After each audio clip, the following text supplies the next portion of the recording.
Alright guys, so now let's set up everything for a render here. So I've unhidden everything, so we're viewing everything. Our ocean, our foam, our clouds, instances, our terrain, and our fireball.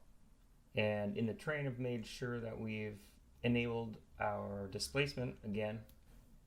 Okay, so as mentioned before, we're going to render the volcano out separately so we can use a higher number of GI rays to get a good nice render for that. And for everything else, including our clouds, we're going to render, if we go into our out node here, we're going to render everything with 128 GI rays to start, and we're going to keep our max samples at 128. So one thing we can do to also eliminate fireflies or really kind of hot white particles in the render.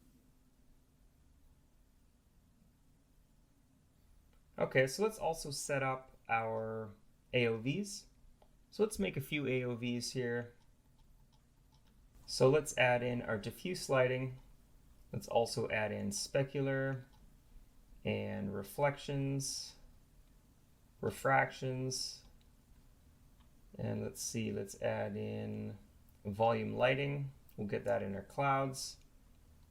And again, as I mentioned before, in this version of Houdini 18 and Redshift, the CryptoMatte isn't working for me, so at the moment we're not going to be able to use that. And also I'm going to add a beauty pass here, and let's add one more, and I want to add the global illumination, which is right here. And finally, let's go into our objects. So I'm going to matte out our fireball. So let's go to the matte tab. I'm going to matte this out, but also since I want to be able to visualize it in the reflections pass in the water, and also I don't want to cast any global illumination off the fire or anything. So I'm going to go into the visibility, and down here I'm going to disable everything to do with global illumination. So it's not going to receive GI, but it's not going to cast it either. So we've disabled all the global illumination off of this fireball of our volcano, and we've enabled the matte. So let's go to our render view and let's take a render. Alright guys, so we have our render pass here and it looks pretty great. This only took 22 minutes for 720p, and we've got, you can see our matte here from our volcano, but we still got the reflections in the water. And let's just go through. We've got our diffuse pass, which we could pull out the waves information there. We've got reflections, and you can see we got some hot spots in the reflections from the fire. You might want to go into this and just turn down this area in comp, those hot areas, or maybe blur them a little bit. But I want to keep mainly our reflection of our water there. So we got our specular, our refractions, our global illumination, and the volume.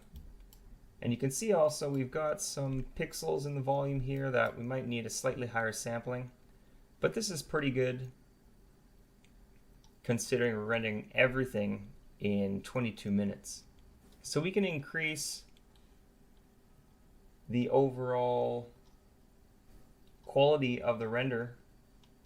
If we were worried about those pixels, we can increase the, let's go to Redshift settings and increase the overall max samples a little bit and try to reduce some of those fireflies. Or we can go to the sampling overrides and say in the reflection pass, we could add 256 samples on just the reflection pass. And maybe in the volume as well, we could override that and maybe give 256 samples in there. So let's try a render with this now. Alright guys, so let's just stop this one here, and we're still not really eliminating these kind of fireflies from the volume or the reflection. And I think we just really need to increase the samples in our overall sample quality. And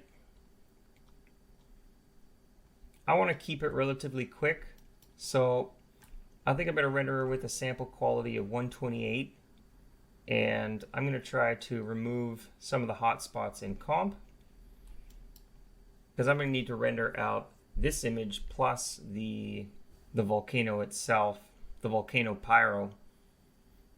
So I'm going to leave it at this quality and set it off for render.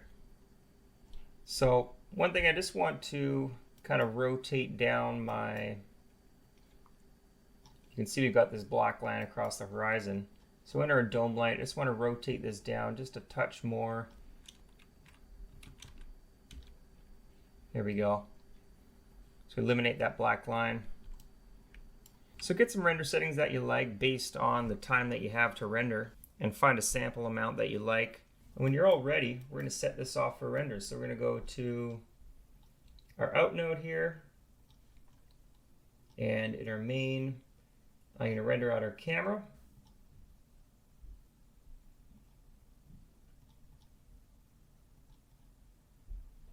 And I'm going to render the frame range from 30 to 200. Let's go to common, and I'm just going to render this into the default path.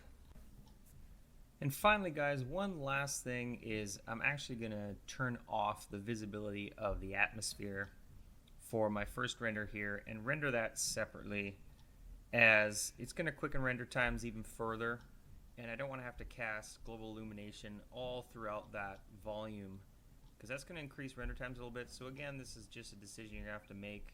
So I've decided I'm going to render that totally separate in a separate atmosphere pass.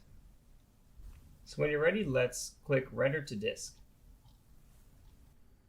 Alright guys, so now I'm going to do the opposite. I'm going to render just the volcano fluid by itself.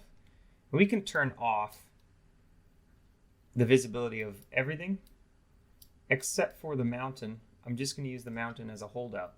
So I'm going to go to the matte section and enable matte. And under the fireball, I'm going to turn back all our global illumination.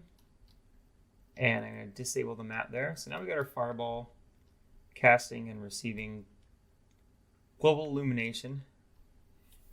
So let's turn all that back on, undo the matte, and we just want a matte on the mountain.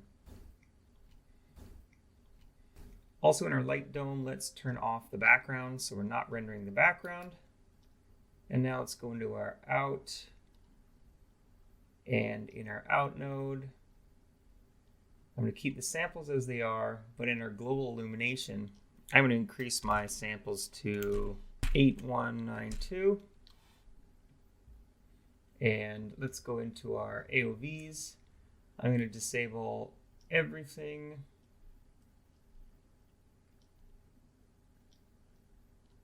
except for our volume. And finally, I'm just going to make sure we're rendering in float 32-bit. And that'll just give us a little bit more depth when it comes to the fire, which is going to be really hot. It's just going to give us a little bit more depth to turn down the really bright areas in comp.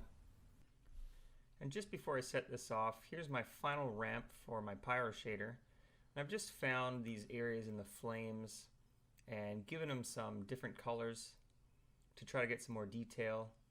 And the emission I've ended up with is a value of 10. And a lot of this is kind of dependent on how thick the smoke is. So with the absorption at 8, I've kept the emission at 10. But if it was a lot thicker, maybe I'd want to push the emission further as well.